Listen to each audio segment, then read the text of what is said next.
Olá, gente fina, elegante e sincera. Tudo bem com vocês? Beleza? Olha aí, estamos de volta para a nossa última semana de aula, digamos assim, desse semestre, né? Semana que vem já tem prova, hein?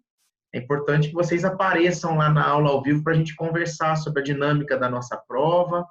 Hoje eu devo gravar esse vídeo aqui, concluir o tema do contrato de trabalho em relação às suas classificações, modalidades, e para complemento da nossa carga horária aqui, também para dar uma variada na forma de avaliação, vamos propor uma atividade para compor nossa nota, valendo 2 pontinhos, e depois a prova da semana que vem, valendo 8, combinado?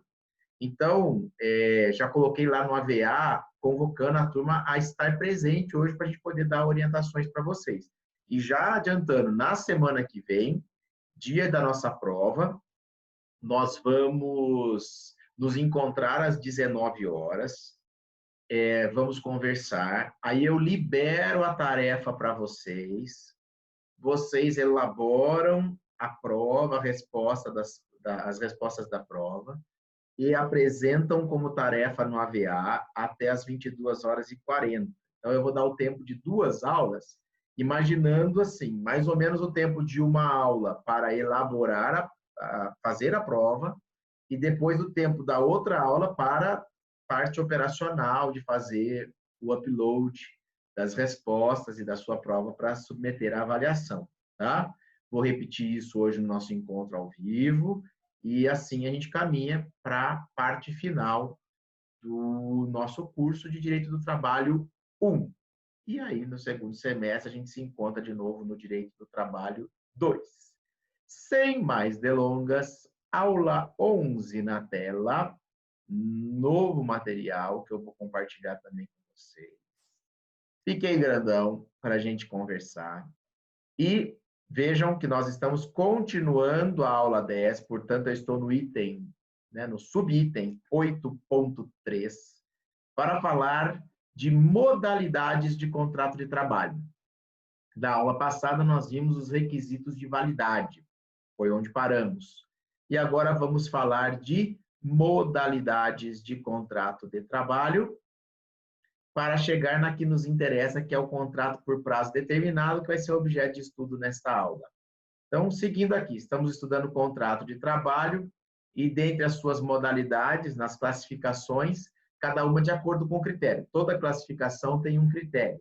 Então, por exemplo, essa primeira classificação aqui de modalidade de contrato, expresso ou tácito. O critério aqui é a forma ou a existência ou não de manifestação de vontade, né? Uma classificação que se dá com a análise da manifestação de vontade ou não das partes na celebração do contrato. Nossa, mas tem contrato mesmo sem que as partes de fato contratem, que elas manifestem vontade? Sim, porque nós já vimos, e estamos recapitulando até isso, a possibilidade do contrato de trabalho ser tácito, ou seja, ele passar a existir os 5 ou 6 requisitos da relação de emprego que nós estudamos lá, quando estudamos empregado, podem se fazer presentes sem que necessariamente empregado e empregador tenham feito o ajuste expresso disso. Expresso, ainda que verbal. Quer ser meu empregado? Quero. Pronto, já virou um contrato de trabalho, um contrato de emprego, porém verbalizado e expressado, né? Expressado verbalmente, portanto, é um contrato expresso. Mas mesmo sem esse ajuste, nós vimos que o contrato pode ser celebrado. E isso não é uma invenção da nossa cabeça. Isso está previsto em lei. Isso sim, expressamente previsto em lei, né? O fato do contrato poder ser tácito está expressamente previsto. Onde? Artigo 442 da CLT, que diz que o contrato individual é o acordo tácito ou expresso, correspondente à relação de emprego, artigo que nós analisamos na aula passada também. E ainda o 443, que sucede aí, né, que vem logo em seguida do 442. Eu omiti aqui só aquele parágrafo único do 442, que falava de cooperativa, que, portanto, não tem nada a ver com a história aqui, né? E veio o 443 para dizer novamente, o contrato individual de trabalho poderá ser acordado tácita ou expressamente. Isso é muito importante para que não venha como defesa de alguém que tem contra si um pedido de reconhecimento de vínculo dizer, mas eu nunca combinei isso com ele. Nunca combinou, mas subordinou, assalariou, tomou o serviço com habitualidade, pessoalidade, assumindo os riscos da atividade, pronto. Né? Nunca combinou, mas a relação de fato existiu.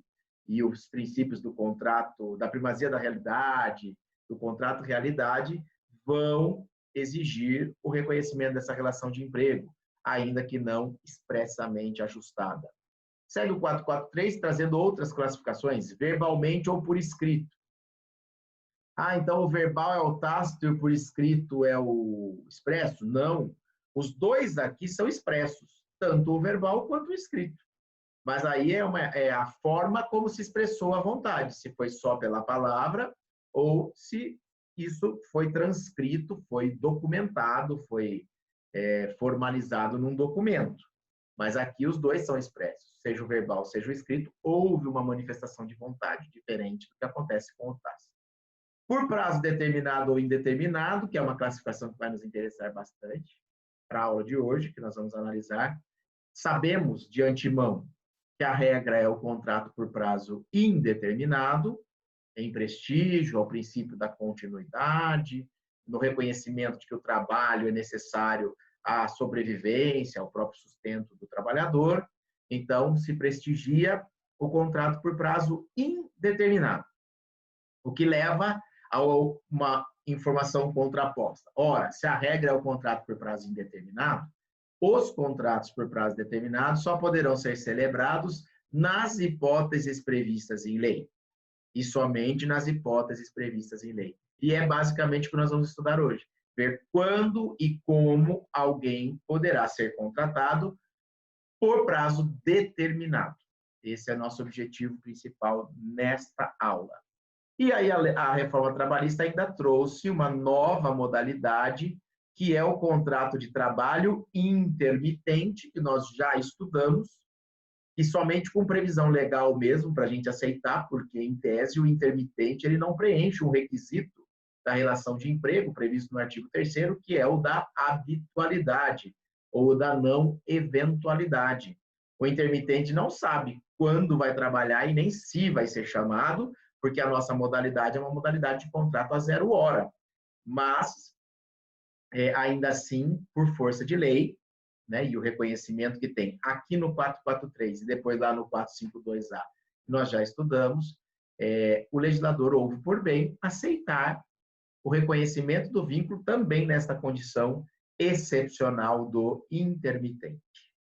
Muito bem, mas por hora, o interesse aqui específico era só de distinguir uma modalidade, né, de contrato de trabalho em expresso ou tácito, de acordo com a forma de manifestação da vontade ou não manifestação de vontade para que o contrato seja celebrado.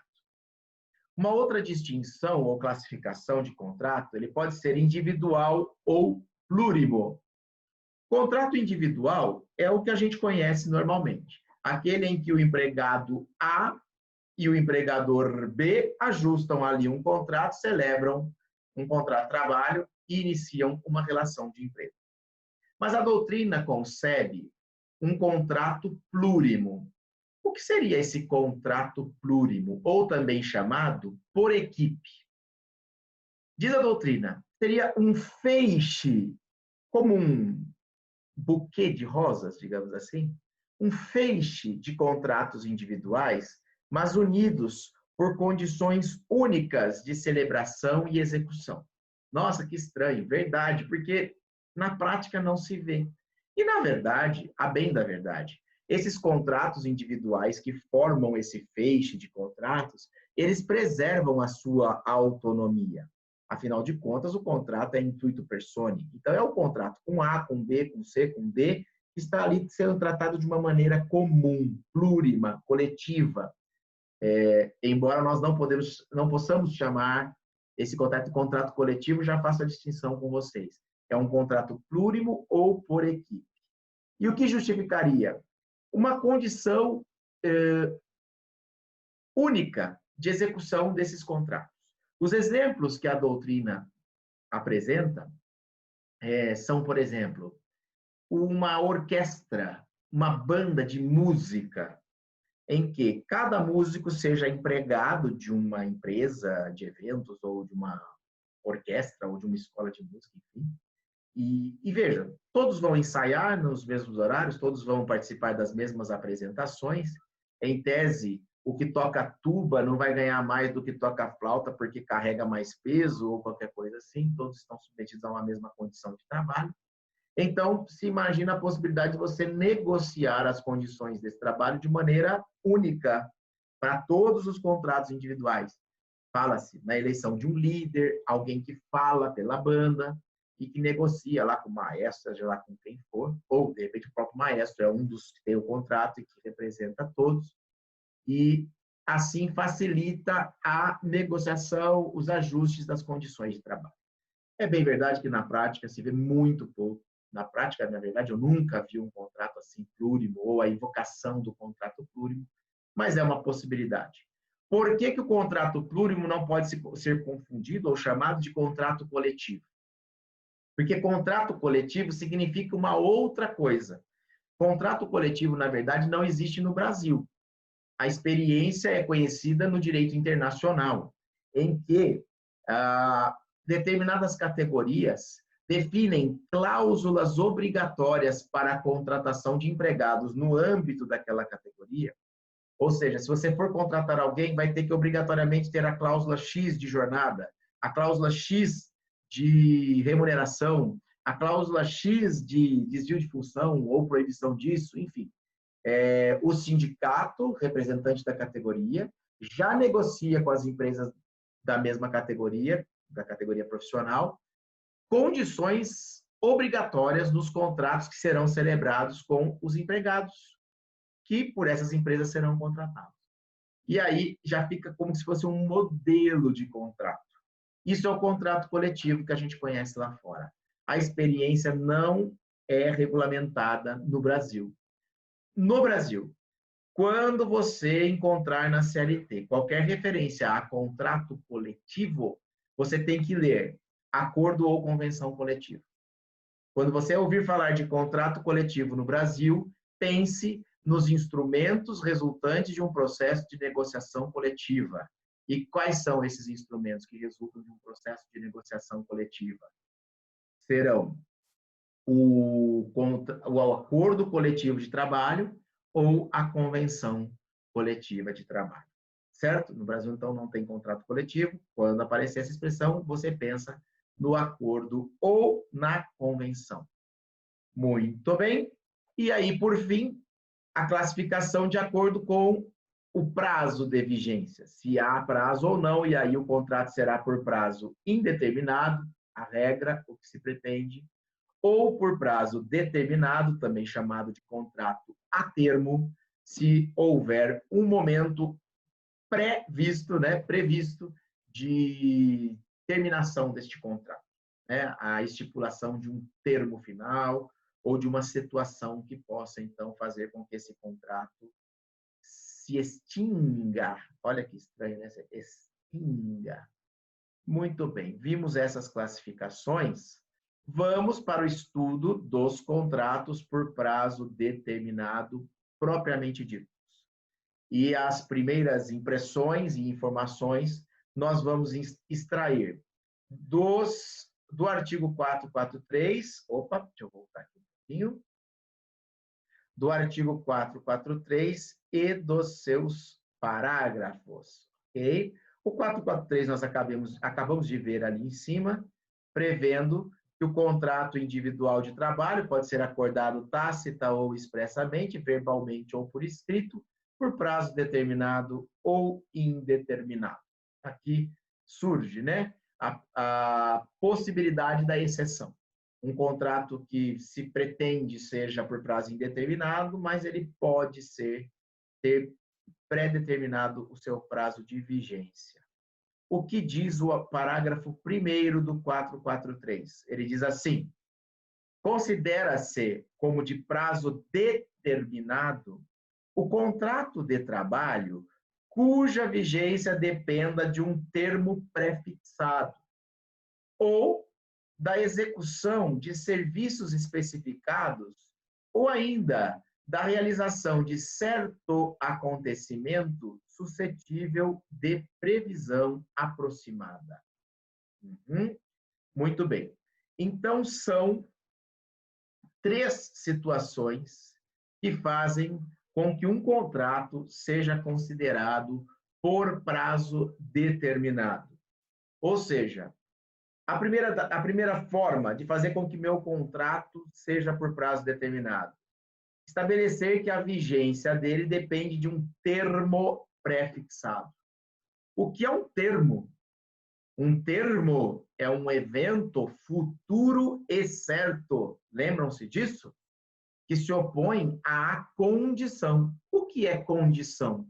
Condição é um evento futuro e incerto.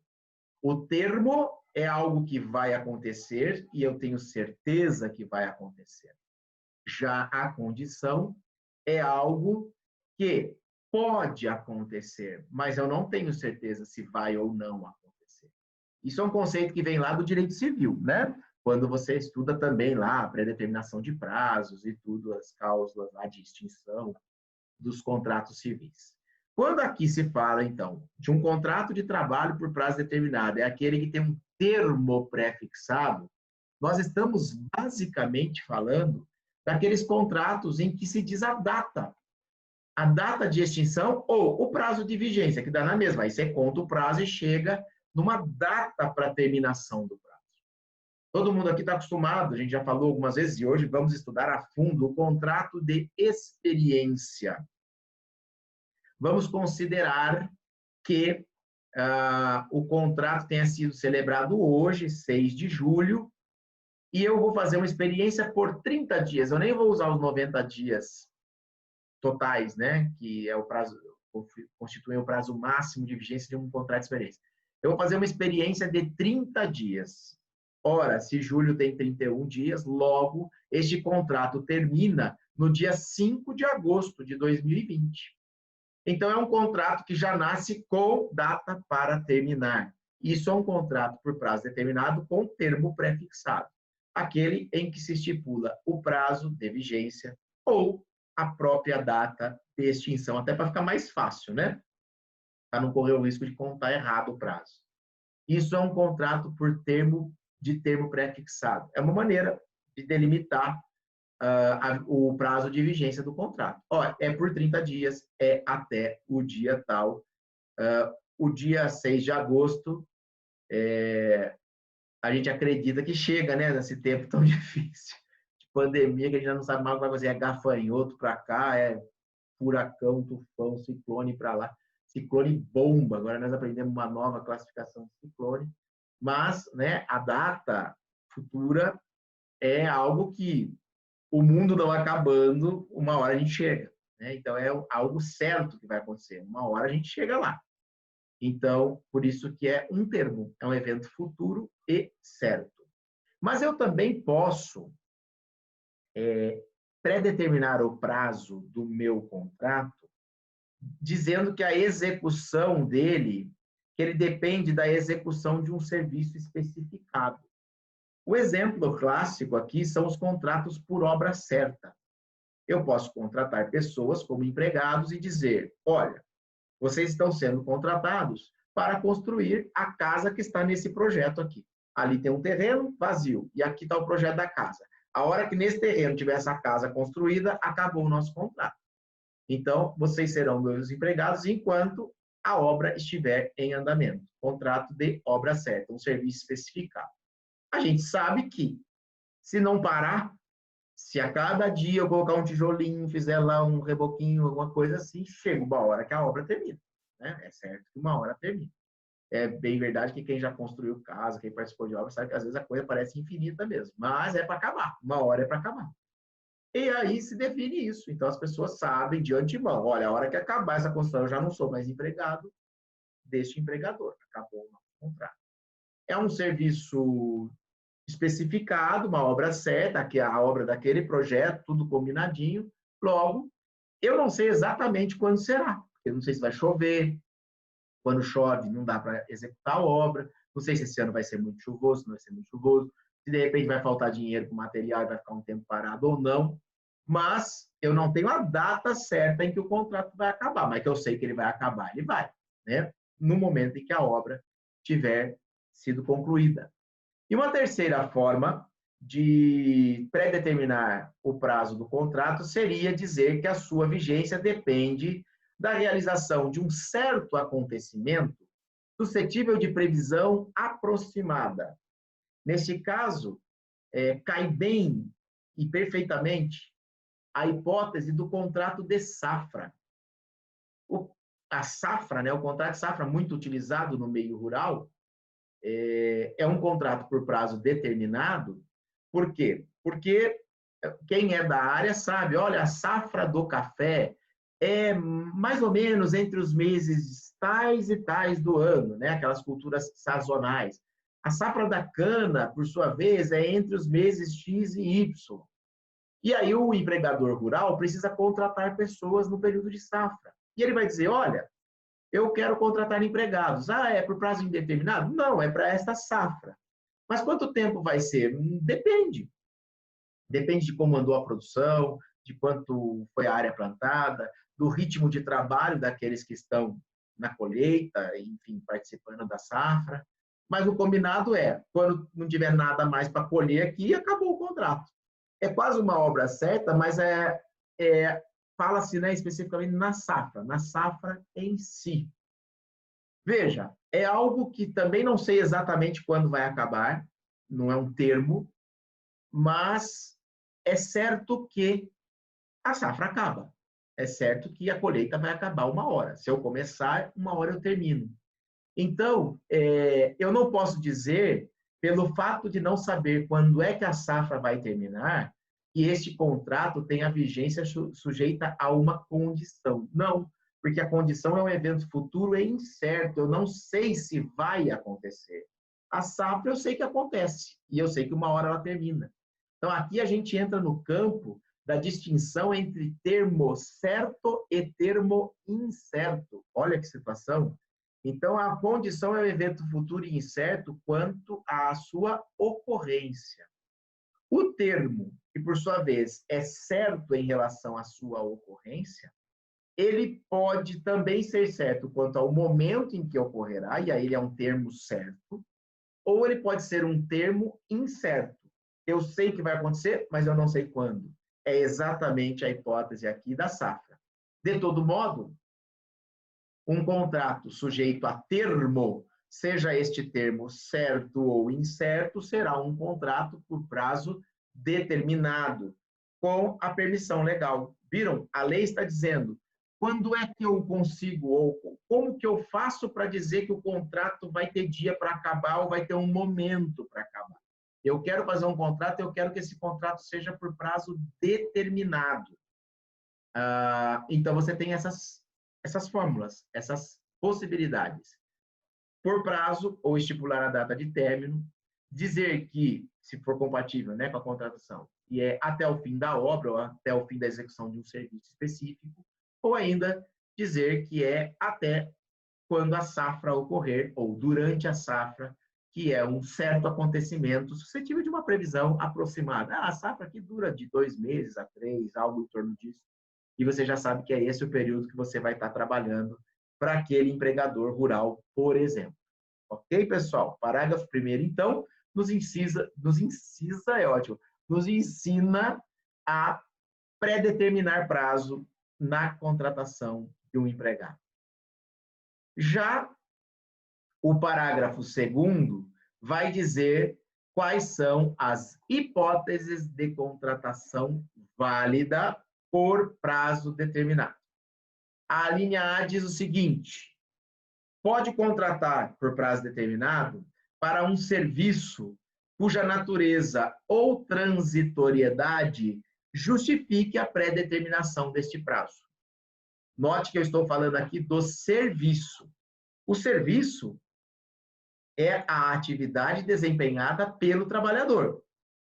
É a atividade do empregado. E neste caso, então, eu posso contratar por prazo determinado quando aquele serviço for algo transitório, um serviço cuja natureza ou transitoriedade justifique essa pré-determinação de prazo. Eu vou usar as hipóteses do trabalho temporário, que é uma hipótese de contrato por prazo determinado, para justificar ou exemplificar aqui serviços cuja natureza ou transitoriedade justifique a predeterminação do prazo. Por exemplo,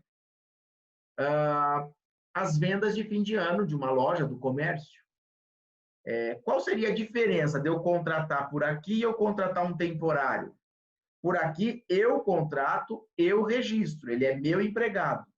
Pelo trabalho temporário, eu contrato uma empresa de trabalho temporário, a ETT, que é a empregadora de um trabalhador temporário que vai ser colocado aqui na minha empresa para trabalhar. E aí eu terceirizei, eu contratei por intermédio da empresa de trabalho temporário, porque eu não quero me envolver tão diretamente assim com o trabalhador. Mas aqui, a linha A permitiria a contratação direta também daquele que seria um temporário, na minha empresa aqui, no período de festas de fim de ano, quando as vendas ali do comércio aumentam, ordinariamente isso acontece. Ou ainda, minha secretária engravidou, vai sair de licença maternidade. Eu poderia contratar uma temporária. Mas temporário, antigamente era só 3 meses, ela vai ficar mais tempo que 3 meses, aí eu não vou querer substituir, ter 2 secretárias num período tão curto, vou contratar diretamente, para poder ficar mais tempo, para poder ficar todo o período de licença. Hoje, o prazo do temporário também permite, no caso de uma gestante, porque são 180 dias, prorrogáveis por mais 60, enfim, dá tempo da gestante voltar. Mas vamos imaginar que no lugar de alguém que está doente. E eu não sei se no prazo do temporário daria para substituir, eu não quero ficar trazendo pessoas diferentes. Então, eu contrato alguém e digo, olha, você está aqui no lugar do fulano que está doente. Qual é o prazo de vigência do seu contrato? O tempo de recuperação da saúde do seu substituído.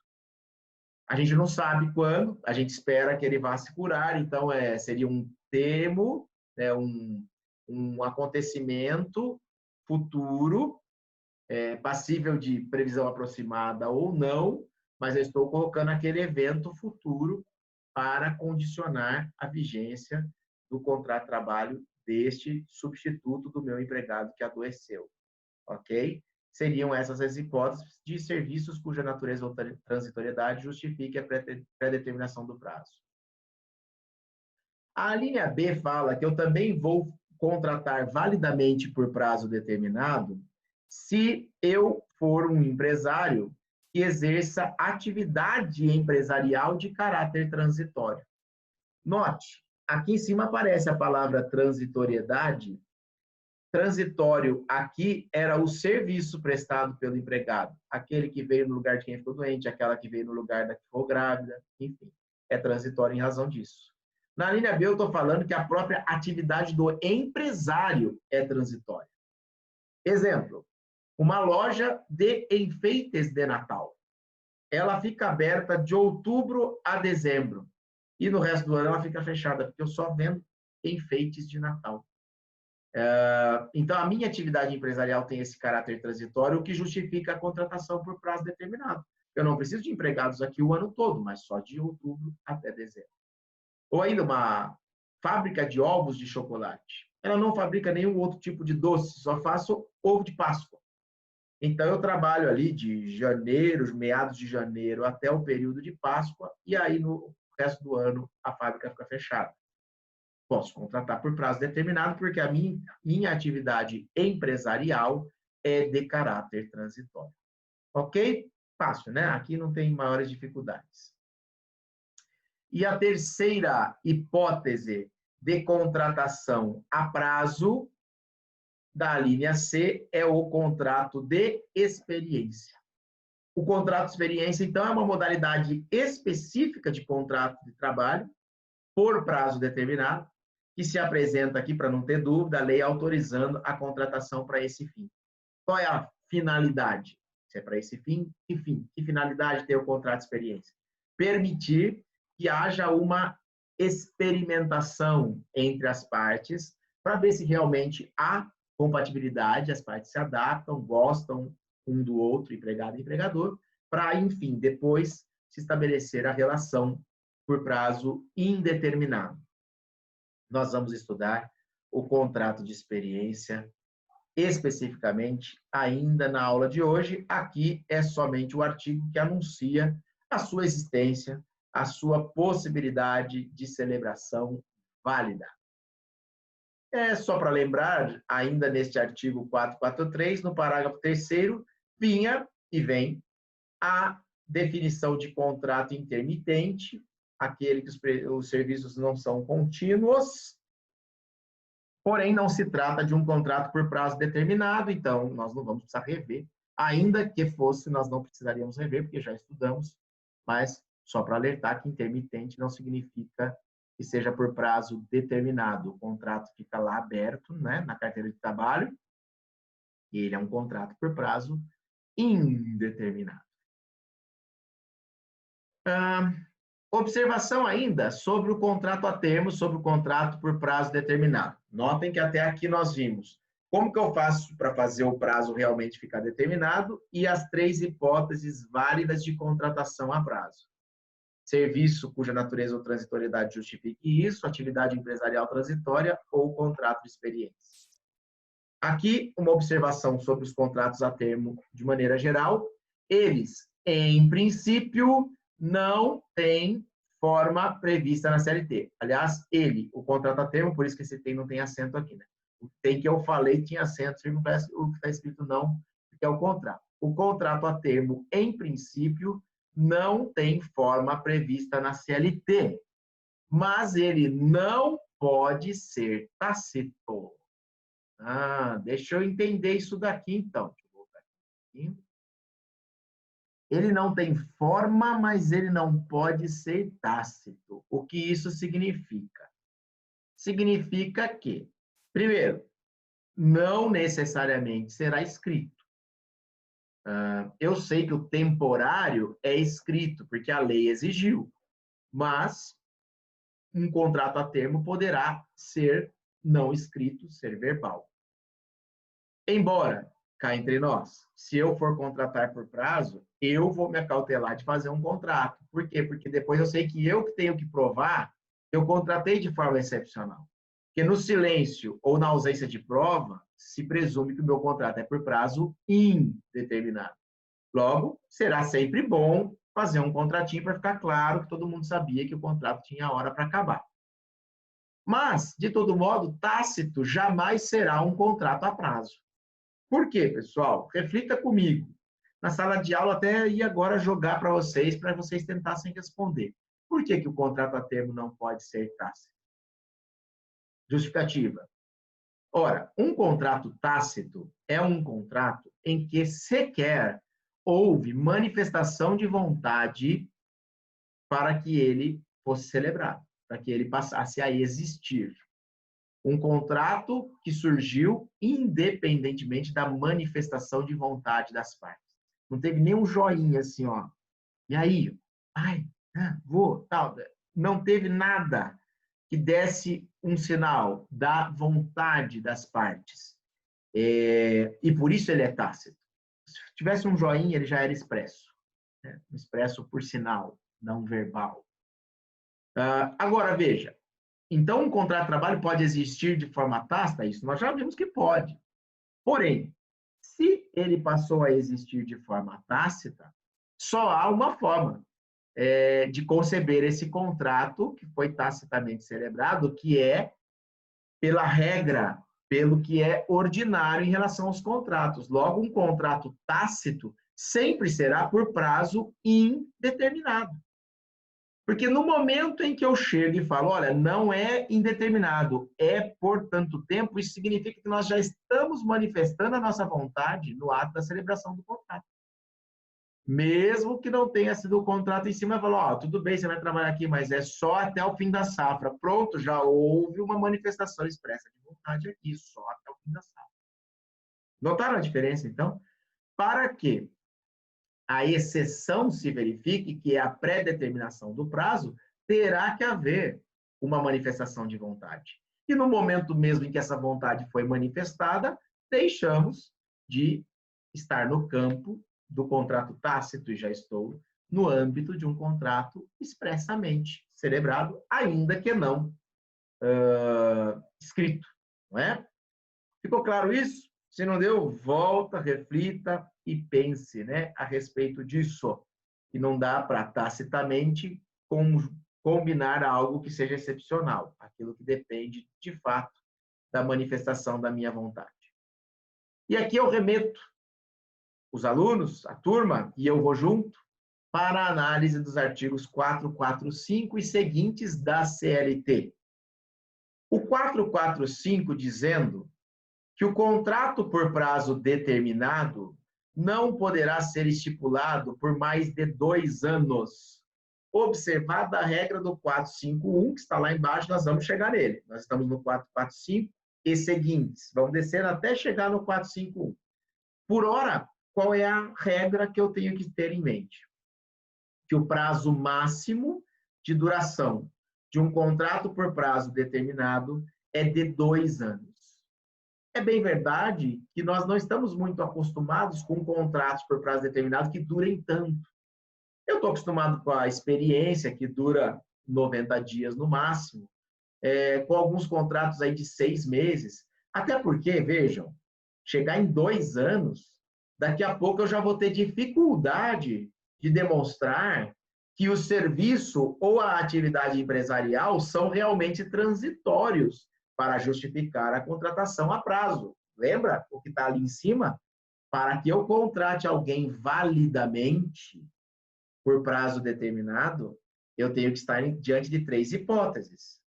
Serviço cuja natureza ou transitoriedade justifique a pré-determinação, atividade empresarial de caráter transitório ou contrato de experiência. A experiência vai cair porque nós vamos ver, está aqui embaixo, ó, já. A experiência está de fora, porque no caso dela especificamente, ela não pode exceder de 90 dias. Aí está onde foi fixado o prazo máximo de vigência de um contrato de experiência. Logo, para as outras duas modalidades é que restará a hipótese da contratação por até 2 anos. Vamos pensar naquele meu empregado que ficou doente, eu contratei alguém para substituí-lo, e aí já faz 2 anos que essa pessoa trabalha para mim e ainda não há perspectiva do empregado adoentado ter alta médica. De duas, uma. Ou eu encerro esse contrato e contrato uma outra pessoa para aguardar a alta médica do meu empregado titular, ou, continuando com o empregado por prazo maior do que o permitido em lei, que seria por mais de 2 anos nesse caso, o contrato dele automaticamente passa a ser um contrato por prazo indeterminado, porque ultrapassou o prazo máximo. Essa é a consequência quando um contrato por prazo determinado vai além do seu prazo original de vigência. Ele se torna automaticamente um contrato por prazo indeterminado. Então, regra geral, máximo de 2 anos, observe-se o 451, para a experiência especificamente, 90 dias é o que diz o parágrafo único deste artigo 445. O 446 foi revogado, vamos para o 447, que não trata exatamente do tema de contrato por prazo determinado, dizendo que... Opa, está caindo aqui, vamos ver se eu subo um pouquinho. Vou clicar aqui para ver se eu fico. Na falta de acordo ou prova sobre condição essencial ao contrato verbal, esta se presume existente, como se a tivessem estatuídos interessados na conformidade dos preceitos jurídicos adequados à sua legitimidade. Eu estou falando de celebração do contrato, quando é verbal, de eu presumir aí que alguns ajustes necessários à própria existência do contrato serão presumidos, né? Não diz respeito exatamente a contratos por prazo determinado. O 448, eu deixei aqui só para você ver mais ou menos por onde nós estamos tramitando, ele fala da mudança na propriedade ou na estrutura jurídica da empresa, que ela não afeta os contratos dos respectivos empregados. Lembra em que contexto que nós já estudamos isso? Sim, continuidade da relação de emprego e também quando estudamos sucessão de empregadores, artigo 10 e 448. Lembram-se disso? Aqui em seguida vai falar da sucessão, da responsabilidade do sucessor, da responsabilidade da empresa sucedida no caso de fraude, e o 449, tratando ainda de um outro assunto, que os direitos oriundos da existência de contrato de trabalho subsistirão em caso de falência concordata ou dissolução da empresa. Aqui, remetendo, inclusive, à alteridade ou à assunção dos riscos da atividade pelo empregador, ou seja, nem mesmo a falência da empresa desonera o empregador, que continua devendo os direitos trabalhistas, né? Omiti aqui os parágrafos do 449, para chegar no 450, que prevê que ao empregado chamado a ocupar em comissão interinamente ou em substituição eventual ou temporária um cargo diverso do que exerce na empresa, serão garantidas a contagem do tempo naquele serviço, bem como a volta ao cargo anterior. Aqui eu estou falando de substituição, que é algo em caráter temporário, mas não exatamente o contrato de trabalho em si, né? Não estou falando aqui que o contrato é por prazo determinado, mas uma alteração vai durar por algum tempo. Um empregado é chamado a ocupar em comissão, interinamente ou em substituição, ou temporariamente, um cargo diverso. Se, por exemplo, ele fica no lugar do chefe dele, o que é importante saber aqui, que além do tempo do serviço contado e também a garantia de que ele volta depois para o cargo anterior, enquanto durar a substituição, se o substituído ganhar mais do que aquele que o está substituindo, durante a substituição, esse empregado terá direito de receber o salário do substituído. Isso não está dito aqui, né? Isso não está dito. Será garantida a contagem do tempo, a volta ao cargo anterior e o salário do substituído enquanto durar a substituição. Não, mas está numa súmula lá do TST. É verdade que isso aqui é tema de remuneração e não exatamente de, né, contrato por prazo determinado, mas como estamos passeando por esses artigos aqui, vale a pena já deixar o registro para vocês. E chegamos no 451, que foi referido lá em cima, no 445, quando ele disse que os contratos a prazo poderão durar por até 2 anos, observado o 451. E o que diz, então, o 451? Que o contrato de trabalho por prazo determinado, que tácita ou expressamente for prorrogado mais de uma vez, passará a vigorar sem determinação de prazo. Interpretando o artigo 451, pergunto inicialmente, um contrato de trabalho por prazo determinado pode ser prorrogado?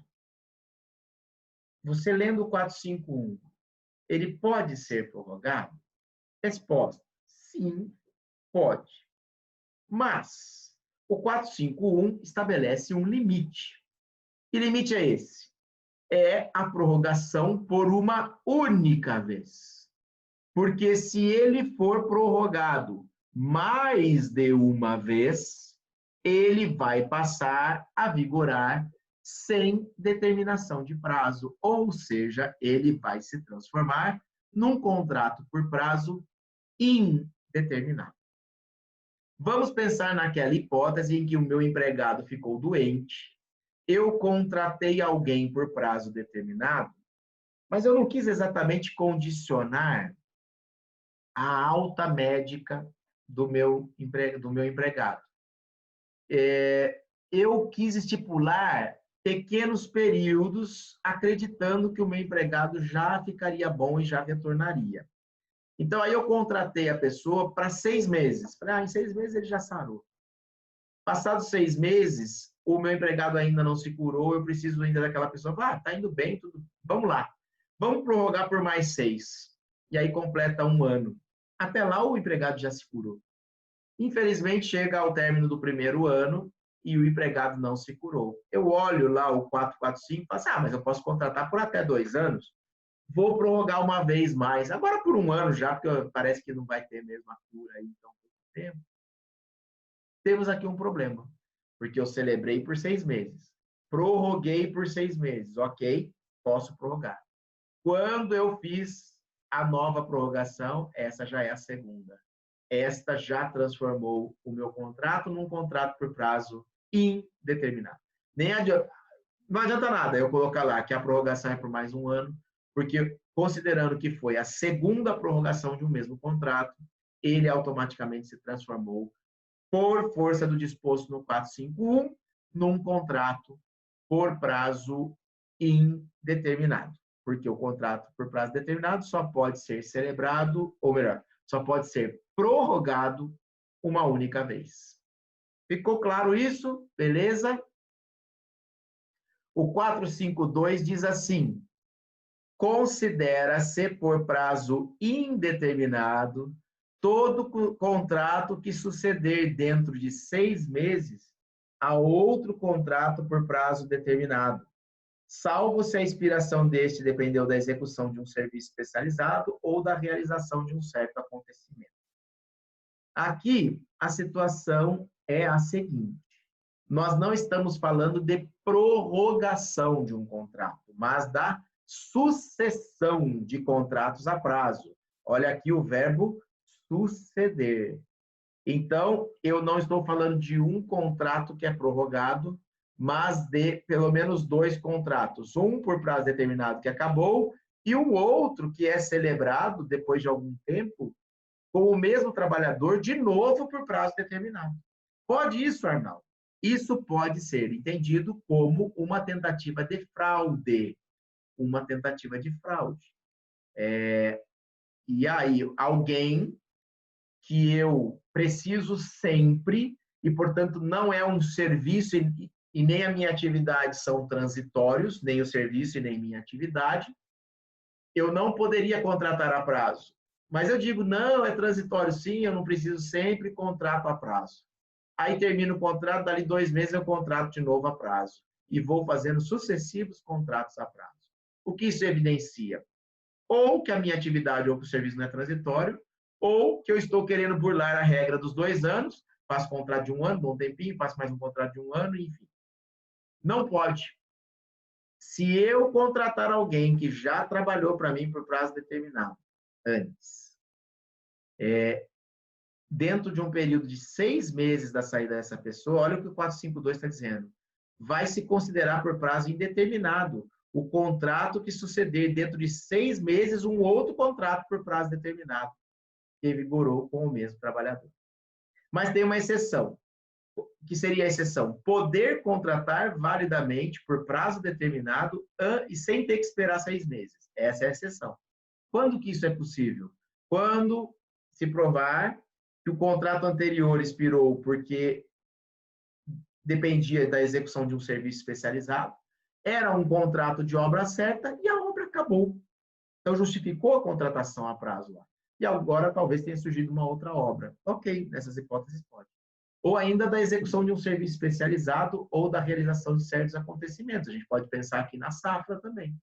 Acabou a safra do café, mas aqui eu tenho uma outra cultura e vou contratar o mesmo empregado para safra do, sei lá, algodão, da cana ou do que quer que seja. Isso também poderia justificar a nova celebração de um contrato a prazo antes de 6 meses. No mais, nós vamos presumir que o contrato, e vamos considerar que o contrato ficou por prazo indeterminado, porque vamos entender que está querendo haver uma burla ao limite máximo de contratação por prazo determinado. Muito bem, passamos agora a falar do contrato de experiência, também chamado de contrato de prova. Contrato de prova não é exatamente aquilo que acontece aí, né, nos concursos públicos, e que a pessoa contrata alguém para ir fazer o exame para ela. Isso é crime, isso é ilícito, isso não pode. Quando você encontrar o termo contrato de prova, ele é sinônimo do contrato de experiência, onde a CLT tem dispositivos que se refiram ao contrato de experiência. Os únicos 2 que tratam do contrato de experiência já foram vistos nesta aula. Porque são o 443, parágrafo 2º, que anuncia na alínea C, né? 443, parágrafo 2º C. Anuncia a existência do contrato de experiência. Quando ele fala das 3 formas de contratação a prazo válidas, a linha C, a última, fala para contrato de experiência. Se você subir, voltar à tela, ou você estando aí com o seu arquivo de aula, né, compartilhado também, que compartilhamos com vocês, dá uma olhadinha que está ali em cima. E ainda o 445, parágrafo único. O 445, parágrafo único, diz o que a respeito da experiência? Que ela tem duração máxima de 90 dias. Duração máxima de 90 dias. E são esses os únicos 2 dispositivos legais tratando da experiência. Mas o mundo dos fatos, o mundo do trabalho, o mundo da contratação entre empregado e empregador, traz inúmeras situações, inúmeras peculiaridades que precisam ser analisadas em relação à experiência, porque é uma modalidade de contrato a prazo muito utilizada.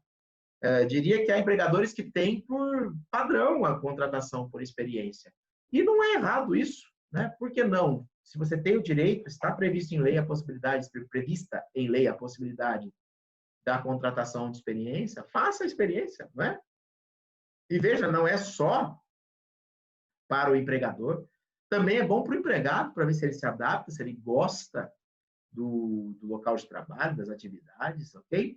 Então, aí nós precisamos analisar com um pouco mais de profundidade o contrato de experiência, observando algumas características para que possamos, na prática, enfrentá-lo e interpretar bem aquilo que o direito do trabalho reserva de solução para esse tipo de contrato. Em primeiro lugar, o objetivo do contrato. É importante saber porque isso vai orientar alguns entendimentos a respeito da experiência. O objetivo é uma avaliação subjetiva recíproca. O empregado e o empregador vão realmente formar uma opinião um a respeito do outro durante a experiência. Se gosto, se não gosto, se aprovo, se não aprovo. A gente chama aí de experimentação, né? Estabelecer uma convivência, analisar a qualidade do serviço, o empregado analisa o ambiente de trabalho, a forma de trato, a quantidade de serviço diante da remuneração prometida e realizada durante a experiência, e assim vai. Valendo lembrar que, mesmo na experiência, esse empregado já deverá estar registrado. A experiência não é um momento informal entre as partes, empregado e empregador. Ele já é empregado, contratado e tem que estar registrado. Ok? Muito bem. Então, o objetivo é essa experimentação recíproca. Fim do prazo, o que acontece? Ora, se está todo mundo feliz, continua. Se o empregador não gostou, já tinha combinado que era por 60, 90 dias no máximo. Pronto, acabou o prazo. Olha, não vai continuar, muito obrigado aí, foi bom enquanto durou. Ok. Isso desonera nas rescisórias, né? Não tem que pagar multa de 40%, não tem que pagar aviso prévio, em tese, em regra, não. Mas também serve para o empregado que não gostou do trabalho poder considerar terminado sem também ter que pedir demissão. E aí ele teria que ficar mais 30 dias, porque teria que dar aviso prévio, aquelas coisas todas para o empregador. Não, chegou no final, o empregador não pode continuar. Oh, obrigado, eu agradeço a chance, mas eu não vou continuar. Então aí, nesse caso, o empregado também tem o direito de dar por encerrado o contrato no termo final do período de experiência. Duração, como vimos, 90 dias, que não são a mesma coisa de 3 meses. Prazo em dias é contado na folhinha. 1, 2, 3, 4, 5, 6, 7, 8, 9, 10. Considerando que em 3 meses eu necessariamente passo por um mês que tem 31, aí eu tenho que fazer os ossinhos, né? Janeiro, fevereiro, março, abril, maio, aquela coisa toda. 3 meses sempre vai dar mais do que 90 dias. Se eu contar prazo em mês, por exemplo, 6 de julho, hoje, 3 meses à frente seria agosto, setembro, outubro. 6/10, 6 de outubro, num prazo contado em mês. Se eu contar 90 dias a partir de 6 de julho, eu vou chegar em algum momento antes de 6 de outubro. por volta ali do dia 4, que seja dia 5 ou até dia 3 de outubro. Teria que fazer a conta aqui. Não vai dar para fazer agora. Agora, qual é a importância disso e o risco? Olha só. Se eu considero que o prazo é de 90 dias, e é assim que eu tenho que considerar, porque é o que está na lei, uma experiência iniciada hoje para 90 dias vai terminar dia 3, 4 ou 5 de outubro. Se eu entender que 90 dias é a mesma coisa que 3 meses e jogar minha experiência até o dia 6 de outubro, o que vai acontecer é que no dia 6 de outubro eu já extrapolei o meu período de experiência e por mais que eu pretenda me ver livre daquele empregado que não foi aprovado na experiência, naquele momento o contrato dele já ficou por prazo indeterminado. E aí, se eu quiser dar por encerrado, eu vou ter que dar aviso prévio para ele de 30 dias. Pagar todas as verbas rescisórias, inclusive multa de 40% do fundo de garantia, porque eu já estou encerrando um contrato por prazo determinado. Então, o problema e o risco aqui é exatamente o de eu contar errado, da contagem ser errada e eu deixar o meu contrato ir além dos 90 dias legais. Ou se estipulei por 30, por 60, enfim, deixar passar do prazo correto de contagem aqui, de vigência desse contrato de experiência. Muito cuidado, por exemplo, com a seguinte situação. Vamos imaginar que você trabalha, está fazendo experiência, e você não trabalha de sábado, nem de domingo, você folga no fim de semana. As horas do sábado são compensadas durante a semana. Você trabalha lá 1h20, 1h20 por dia a mais, dá certinho para você pagar 4 horas do sábado. É isso, 5 vezes. Não, é menos. São 48 minutos. Acho que 48 minutos acho que seriam suficientes. Vezes 5 dias para pagar 4 horas. É isso mesmo.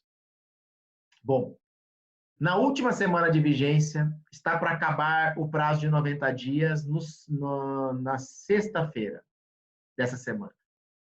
E aí eu trabalho de segunda a sexta, fazendo a compensação do sábado. Trabalho mais de 8 horas de segunda a sexta, porque estou acostumado que eu faço a compensação do sábado. Se na última semana eu trabalho 8 horas e 48 minutos para compensar o sábado, o que vai acontecer? Chega na sexta-feira, o empregador fala, então, não gostei muito, você não precisa voltar. Você vai falar assim, olha, tudo bem, mas então você me dá um aviso prévio e a multa de 40% do dia. Não, mas o contrato era de experiência, não tem isso na rescisão. Não, mas é que o que eu trabalhei essa semana, o sábado já está pago. E aí, automaticamente, e por ficção, no sábado eu nem apareci, o sábado é amanhã, mas pela compensação deste sábado, o contrato já ficou por prazo indeterminado. Muito cuidado com isso. É um entendimento que prevalece na jurisprudência de que se houve compensação, o dia está trabalhado. E se foi trabalhado por antecipação, o contrato foi prorrogado e tendo ido além do prazo de vigência da experiência, indeterminou o prazo, ok? Então, muito cuidado na contagem e, inclusive, com a questão da compensação para que não se surpreenda depois, né? Não tenha uma surpresa desagradável. Forma do contrato de experiência.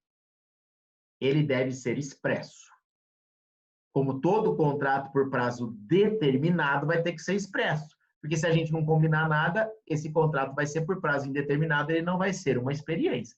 A gente tem que combinar que vai ser uma experiência. Então, expresso. Mas necessariamente escrito? Não. Eu posso combinar verbalmente. Olha, você vai trabalhar para mim, mas antes nós vamos fazer uma experiência de 90 dias. Está combinado expressamente de forma verbal. Agora, como eu disse, de preferência, faça por escrito. Porque quem vai ter que provar que o contrato é por prazo determinado é você que contratou. E aí, até provar que o focinho do porco não é tomada, né, meu amigo? Por que não ter o contratinho fácil ali, assinado por todo mundo? Naquele momento está tudo bem, na hora da contratação, todo mundo feliz, né? Então, aí você já faz a prova para não ter que depois ter dificuldade numa eventual discussão sobre se era a mesma experiência, se não era, por quanto tempo, quando começou, quando vai terminar, tudo no contratinho fica bem melhor, né? embora não seja condição de validade para isso.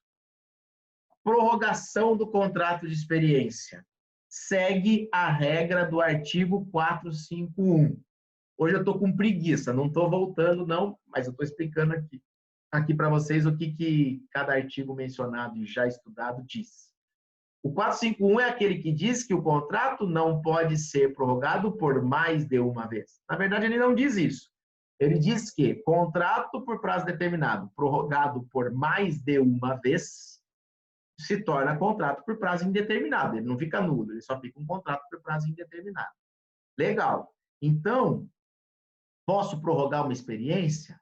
Pode, mas com duas condições. A primeira, que seja uma única prorrogação. E a segunda, que o prazo máximo de vigência de 90 dias não seja ultrapassado. Esta segunda condição está aqui na súmula 188 que eu referi para vocês. Olha, contrato de experiência, prorrogação, súmula 188 do TST. O contrato de experiência pode ser prorrogado, respeitado o limite máximo de 90 dias. Ok? Prorroga, mas respeita 90 dias. O 451 fala prorroga, mas respeita uma única hipótese. Se prorrogar duas vezes, está indeterminado o prazo. Logo, eu chego à seguinte conclusão. Eu posso celebrar um contrato de experiência por 30 dias, para ver se nesse primeiro mês eu gosto ou não gosto, e depois estabelecer uma prorrogação por mais 60, 30 mais 60. Ok, deu 90, pode.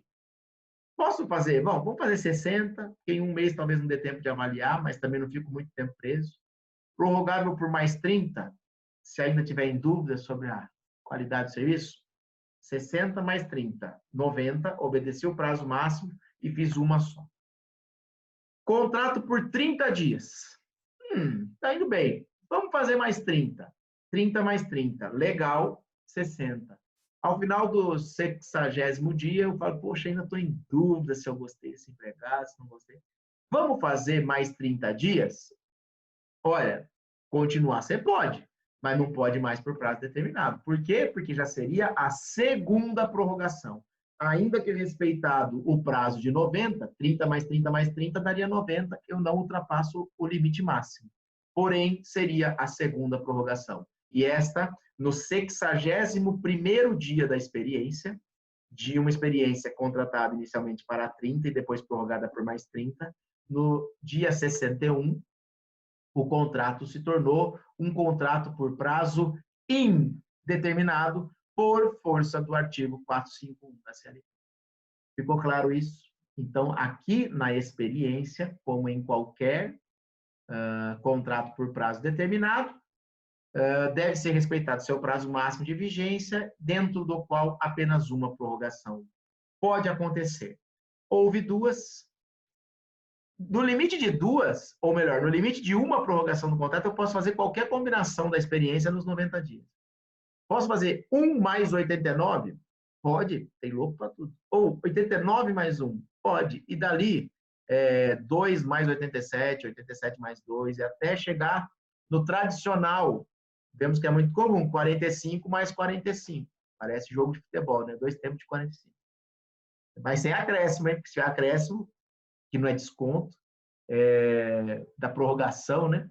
Nos acréscimos, aí o contrato fica por prazo indeterminado. É 45 por 45, fechou, respeitados os 90. É a forma padrão de contratação por experiência, né? Respeita os 90, acha no meio e faz uma prorrogação só.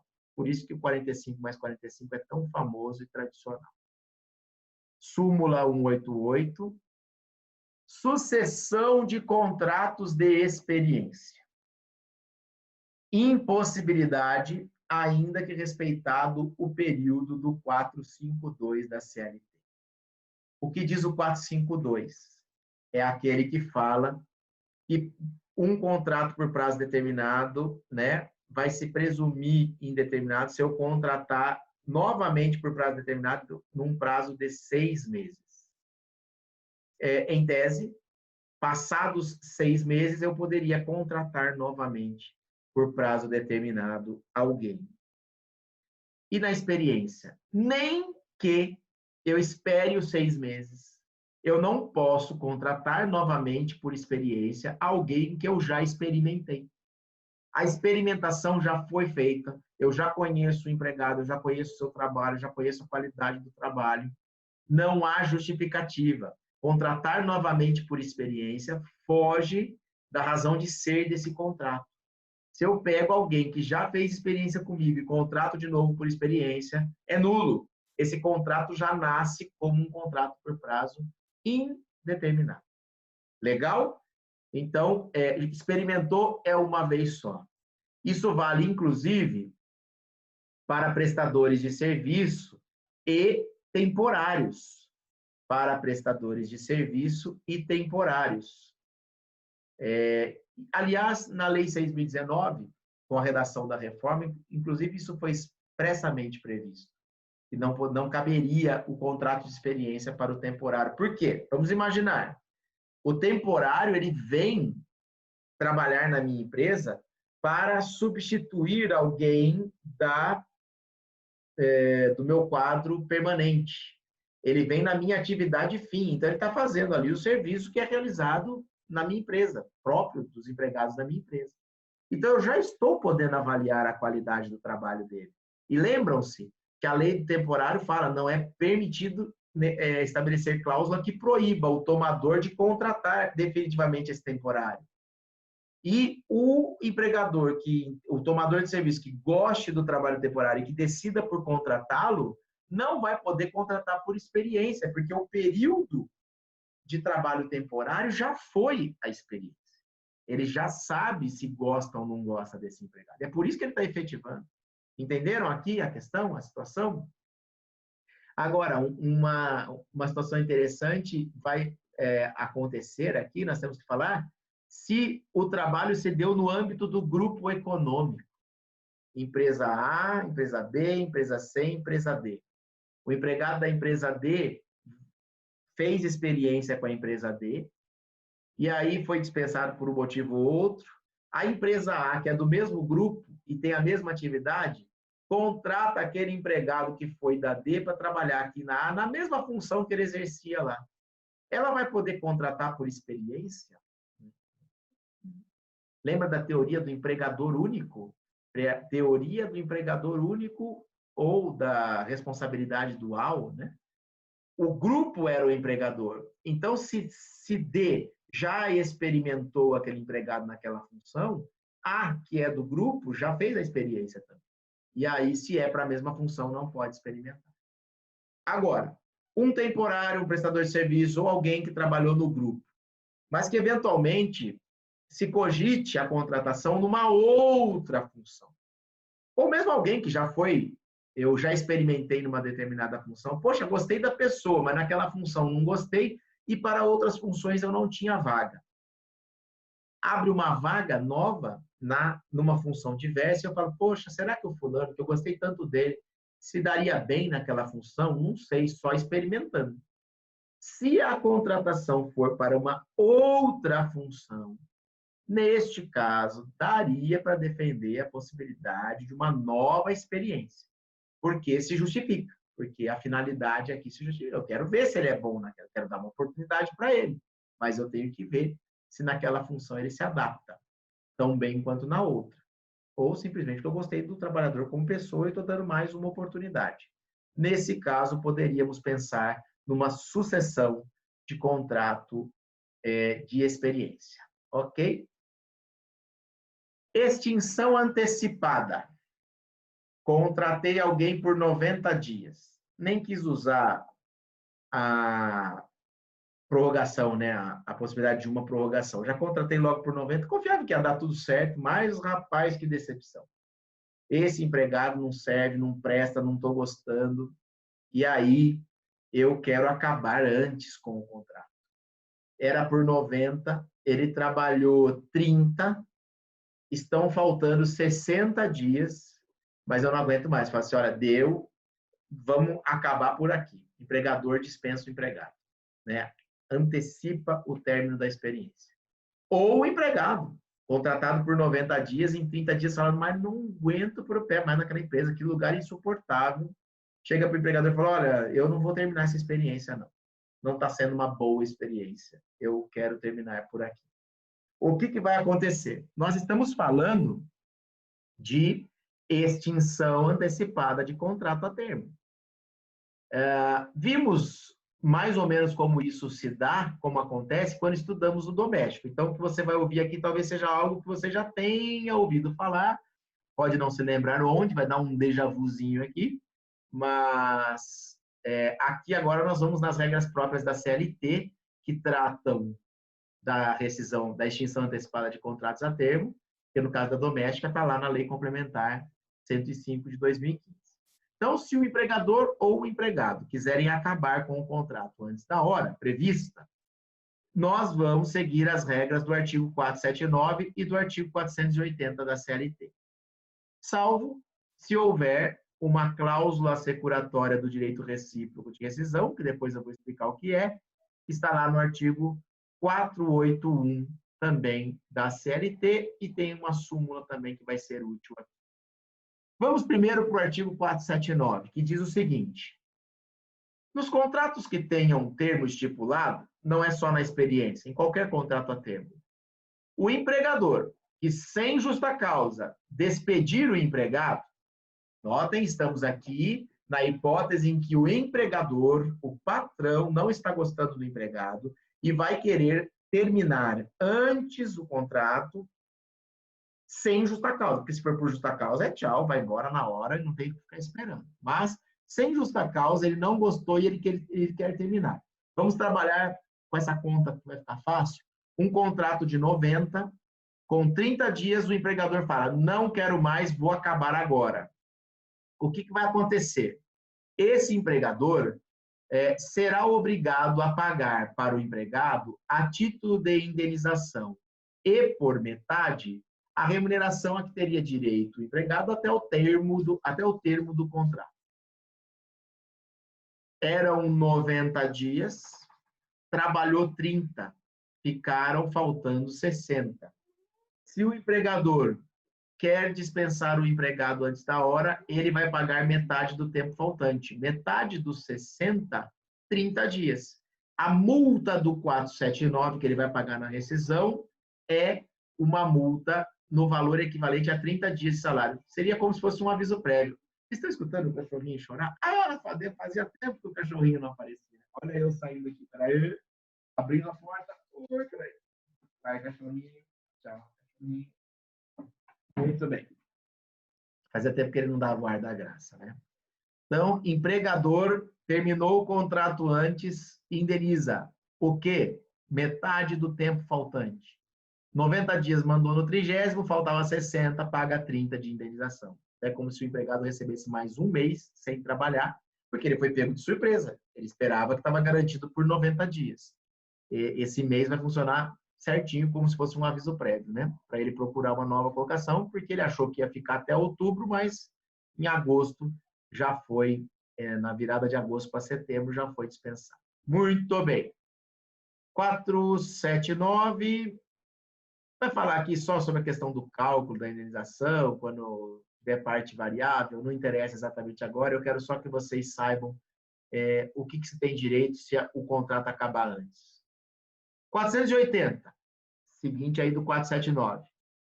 Havendo termo estipulado, ou seja, sendo um contrato por prazo determinado, o empregado não se poderá desligar do contrato sem justa causa, sob pena de ser obrigado a indenizar o empregador dos prejuízos que desse fato lhe resultarem. Lembra de ter ouvido alguma coisa, né? Já começou a memória aí já apareceu, né? Mesmo com o 479, você já lembrou de alguma coisa parecida, né? Então, vamos lá.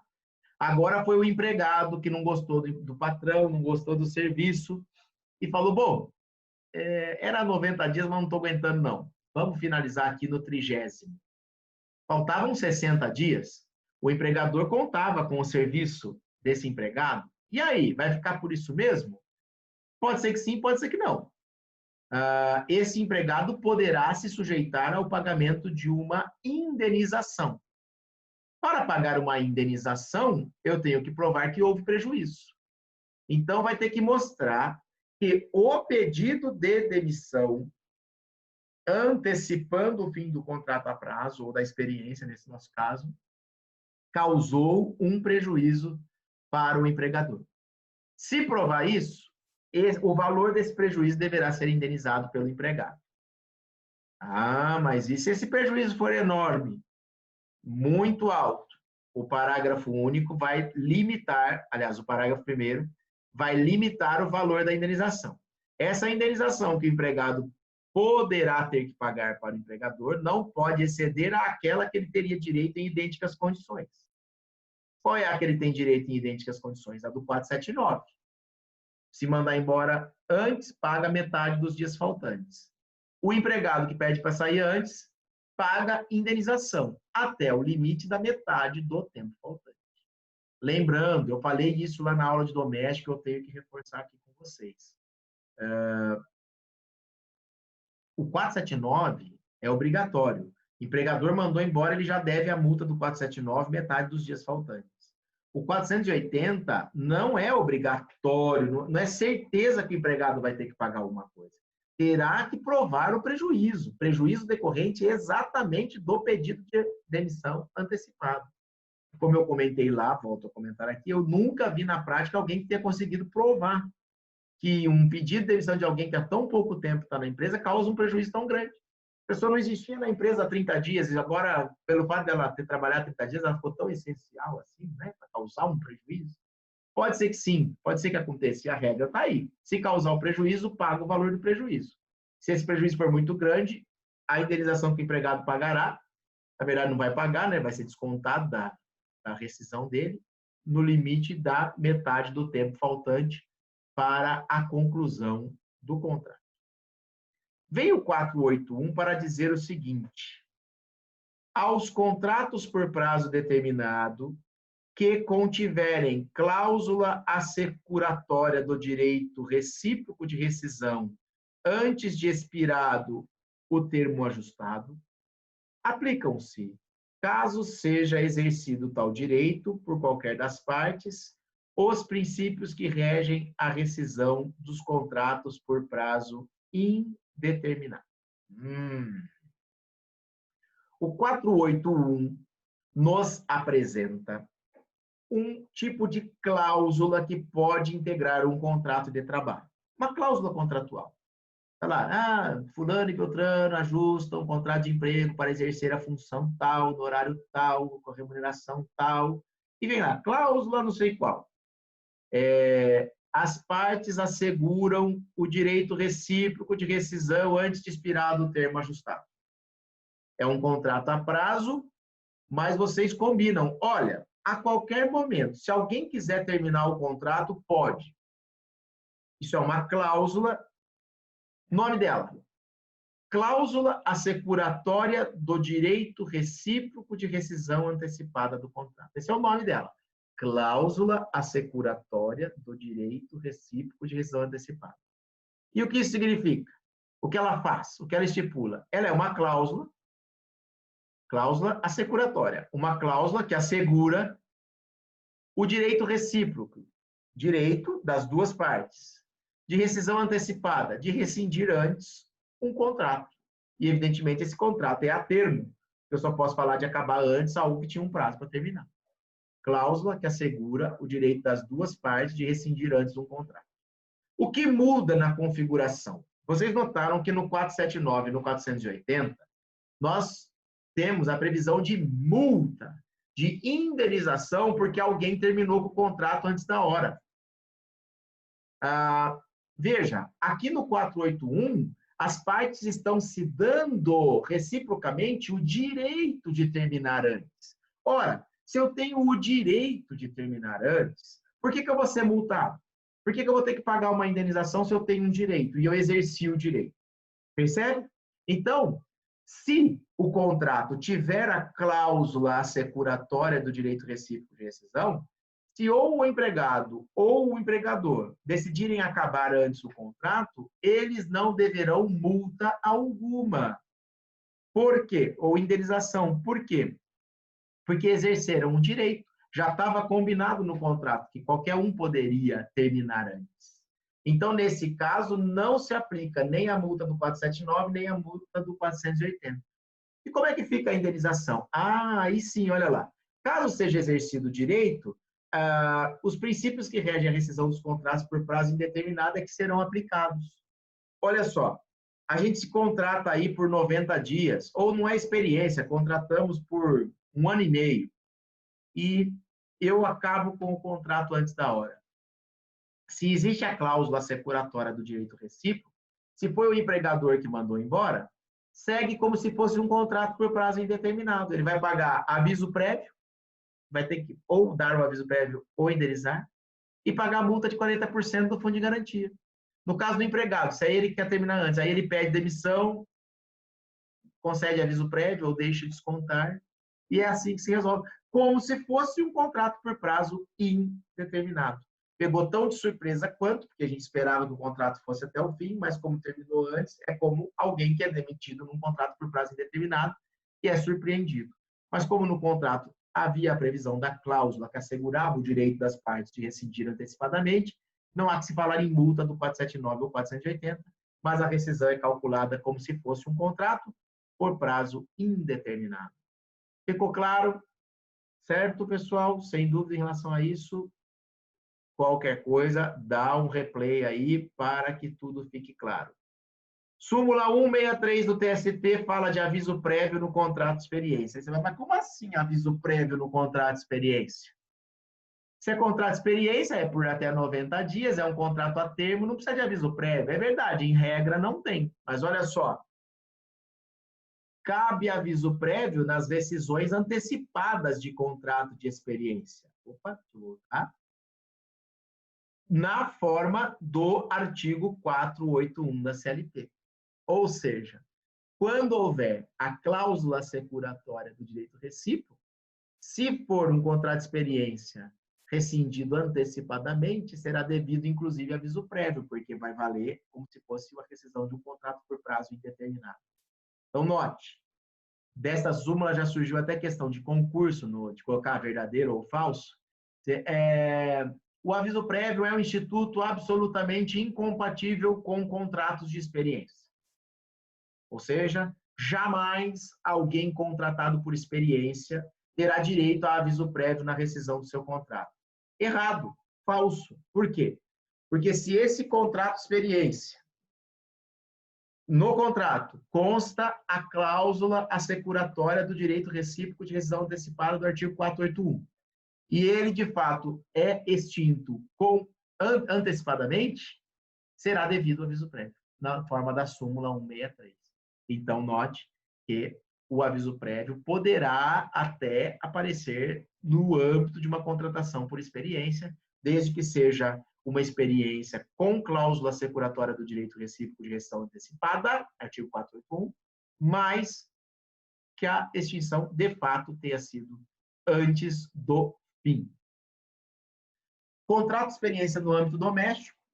Hoje não há mais nenhuma dúvida, nenhuma discussão em relação a isso, mas antes de 2015, quando a lei não fazia previsão expressa da possibilidade de contratação de experiência no âmbito doméstico, havia uma discussão, mas já de algum tempo a aceitação.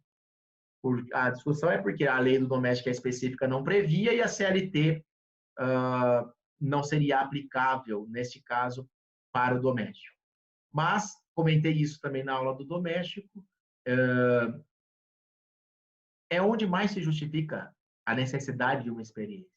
É uma pessoa que você está trazendo para dentro da sua casa, é uma pessoa que vai trabalhar também tendo que se adequar a manias, costumes, gostos, né, de uma família, dentro da casa de alguém. Há uma tendência ao empregador doméstico, né, querer tudo muito do seu jeito, e é natural que assim seja, porque estamos falando da casa da pessoa. Então, tanto o empregador pode não se adequar ao empregado, não gostar, como o próprio empregado pode não gostar da casa também, querer sair. Então, não há dúvida de que a contratação por experiência é possível no âmbito doméstico, e isso agora está expresso na lei do doméstico. Poxa, e assim nós terminamos a análise do contrato de experiência. Vamos analisar outros contratos por prazo determinado. outros contratos por prazo determinado, outras modalidades de contratação a prazo. Além da experiência que nós vimos, vou fazer referência aqui, já falamos dele, contrato de safra. Aqui mais, pessoal, sem querer aprofundar, é mais mesmo para ter a referência, né? Falei do contrato de safra, mas não dei a lei, ó. Lei 5889 de 73, que é a lei do empregado rural. Artigo 14, parágrafo único, artigo 14A.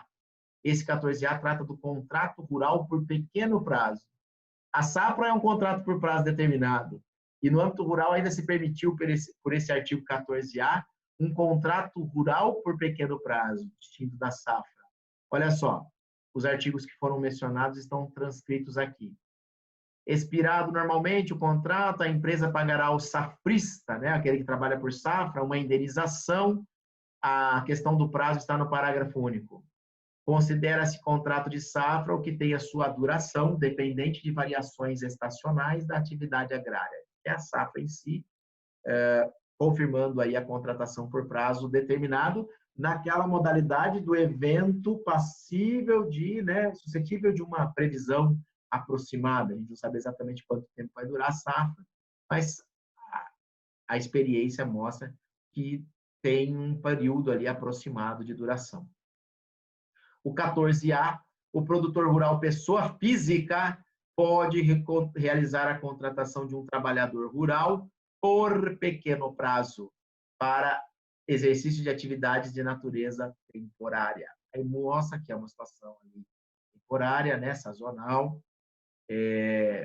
A contratação do trabalhador rural por pequeno prazo, dentro de um ano, se superar 2 meses, vai converter em prazo indeterminado, observando os termos da legislação aplicável. Então, é pequeno prazo mesmo. Olha só, se um mesmo empregado é contratado por mais de 2 meses, por pequeno prazo, dentro de um ano, o contrato dele já fica por prazo indeterminado.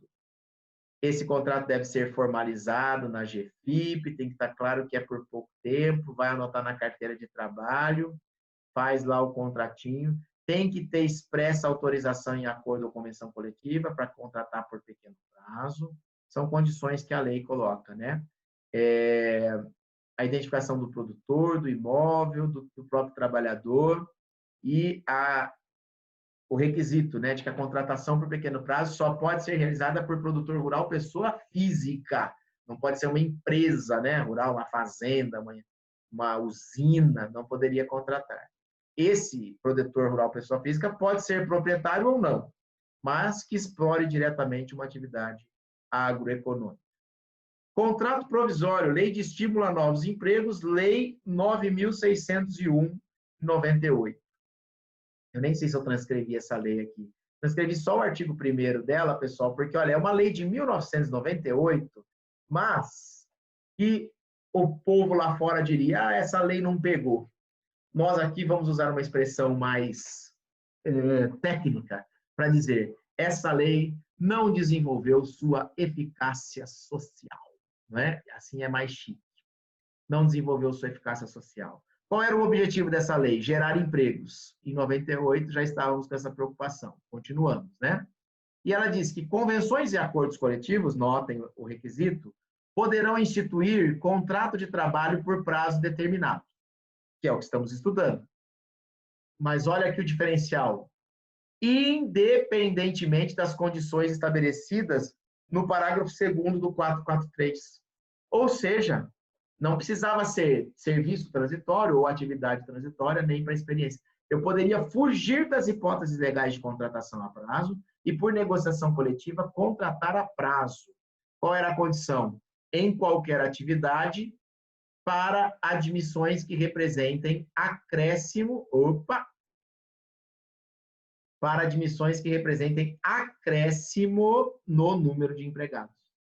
Então, desde que eu provasse que eu estou contratando mais gente, eu não estou substituindo empregado de prazo indeterminado por empregado com prazo determinado, negocio com o sindicato e falo assim, eu vou contratar mais umas 10 pessoas aqui. Mas aí eu vou fazer por prazo determinado, que eu não sei se vou precisar para sempre e tal. Eu não tenho uma atividade empresarial de caráter transitório, o serviço não é transitório em si, e nem vai ser experiência, mas nós vamos fazer por prazo determinado. Tinha umas vantagens ali também de recolhimentos previdenciários na época, enfim, mas não pegou. Muito pouca gente foi contratada à luz desse artigo, mas é lei vigente, que pode aparecer aí numa prova objetiva em algum lugar, e você precisava saber, bom, tem em algum lugar o legislador disse que eu poderia contratar por prazo determinado, fora das hipóteses do 443, parágrafo 2º. E qual é a situação? Lei 9.601 de 98, mediante negociação coletiva, desde que essas admissões representem acréscimo no número de empregados. O atleta profissional é regido pela Lei 9.615, também de 98. Os artigos 28 seguintes, você vai ver, e lá também se estabelece que os contratos dos atletas profissionais são por prazo determinado. Contratação ou transferência para o exterior, a Lei 7.064 de 82, que nós referimos quando falamos lá da teoria do conglomeramento orgânico. No artigo 16, fala-se também de uma condição temporária, que é exatamente a transferência de alguém para o exterior. A permanência do trabalhador, vamos pegar aqui, a permanência do trabalhador no exterior não pode ser ajustada por período superior a 3 anos, salvo quando for assegurado a ele e a seus dependentes o direito de gozar férias anuais no Brasil, com despesa de viagem paga pela empresa estrangeira. Então, uma limitação temporal aqui para aquele que é transferido para trabalhar no exterior, contratado no Brasil para trabalhar no exterior. E para finalizar, que já está quase na hora da gente se encontrar na aula ao vivo, deixa-me ver aqui. Contrato por prazo determinado, hipótese de interrupção. Ah, sim, isso é muito interessante. Contratos de interrupção e suspensão. Deixa eu ver, nota grande aqui, tudo que falta falar. Ah, são só as súmulas. Muito bem. Contrato por prazo determinado, hipótese de interrupção, suspensão e estabilidade. O que eu quero dizer para vocês a respeito disso? Vamos imaginar que eu contrate alguém para uma experiência de 30 dias. No 20º dia, essa pessoa adoece. Pega Covid-19, fica doente. E aí, faltavam 10 dias para a experiência acabar, só que ele ficou doente, o contrato ficou inicialmente interrompido, depois poderá ficar suspenso, se passar de 15 dias, ele vai receber auxílio-doença, mas o contrato era só por 30 dias. E agora? Chegou no 30º dia, o contrato acaba, enquanto ele está doente, o relógio continua rodando e o prazo de vigência do contrato, ou ficou doente, para tudo, espera ele ficar bom, e quando ele ficar bom, ele trabalha os 10 dias que faltavam. Suspende o prazo da experiência, por exemplo, ou o prazo vai correr independentemente da presença ou não do empregado no local de trabalho, né? Independentemente do fato de ter ficado doente ou não. Vamos ver o que a lei diz aqui. Bom, eu tenho o parágrafo 2º do artigo 472, que diz: nos contratos por prazo determinado, o tempo de afastamento, se assim acordarem as partes interessadas, não será computado na contagem do prazo para a respectiva terminação. 30 dias, no 20º ficou doente. Se as partes concordarem, se as partes acordarem que o prazo não vai correr enquanto ficar doente, para no 20º dia, espera sarar, depois tem 10 dias para trabalhar. Mas e se não falar nada? No silêncio, os 10 dias vão correr normalmente, chegou no 30º, o contrato acaba. Certo? O prazo vai correr normal. Então, só não vai correr o prazo se houver acordo expresso das partes nesse sentido. Tá bom, vamos esperar vocês melhorar e depois a gente completa. Pode negociar? Pode. O parágrafo 2º está dizendo que sim, mas não é a regra. A regra é, não falou nada, ficou doente, o prazo de vigência do contrato está correndo. E aí chegou no dia 30, acabou? Se o prazo correu, acabou? Duas teses, dois entendimentos, duas correntes. Acabou, não tem que esperar mais nada, está encerrado o contrato. Outro, não, contrato interrompido ou suspenso não pode se extinguir. Então, nós vamos ter que esperar o dia que ele ficar bom, que ele se curar, o dia da alta, não para trabalhar os 10 dias faltantes, mas no dia da alta é que vai ser a extinção do contrato, porque um contrato interrompido ou suspenso não pode terminar. Isso é interessante para a manutenção da condição de segurado, para continuar o benefício e tudo mais, por isso que pode-se dizer até que essa é a tese que prevalece. Era para durar 30 dias, ainda que ele tenha ficado 6 meses afastado, a gente espera só passar os 6 meses e aí termina o contrato, sem que ele complete o tempo faltante. A não ser que tenham acordado, de acordo com o parágrafo 2º do 472, que também, com a interrupção ou suspensão do contrato, o prazo de experiência não correria, aí ele voltaria para terminar a experiência. Ok? Essa é a primeira informação. A segunda informação vem das súmulas 244 e 378. O que eu trago para vocês? Em princípio, as estabilidades e as garantias de emprego são incompatíveis com o contrato a prazo. Ora, se eu te contratei e disse que era por 30 dias, você já sabe que daqui 30 dias vai acabar, então você não teria expectativa de adquirir uma estabilidade para ficar no emprego por um ano, por exemplo, uma experiência de 30 dias. Mas por uma questão de solidariedade, questão de valorização da criança, que é constitucional, inclusive, questão que foca no caráter social da empresa, duas hipóteses de garantia de emprego vão prevalecer, ainda que o contrato seja por prazo determinado.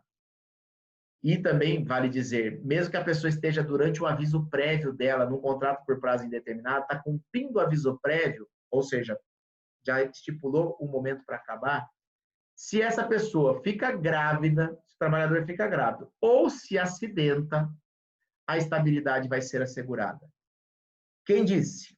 Súmula 244 do TST trata da gestante e da sua estabilidade. No item 3, eu até ia falar de todos, mas volto a falar quando falar de estabilidade sobre tudo. O que importa é aqui, olha, a empregada gestante tem direito à estabilidade provisória do artigo 10, inciso 2, a linha B do ato das disposições constitucionais transitórias, mesmo na hipótese de admissão mediante contrato por tempo determinado. Contratei para uma experiência de 30 dias, ela ficou grávida. 9 meses da gestação, mais 5 meses após o parto, 14 meses de estabilidade. Para um contrato que era para durar 30 dias, essa pessoa vai ficar pelo menos 14 meses, porque terá estabilidade por conta da gestação. E estabilidade provisória do acidentado, do acidente de trabalho, súmula 378, também no item 3. Vamos lá. Aqui. O empregado submetido a contrato de trabalho por tempo determinado goza da garantia provisória de emprego decorrente do acidente de trabalho prevista no 118 da Lei 8.213. Essa estabilidade é aquela estabilidade de 12 meses após a alta médica.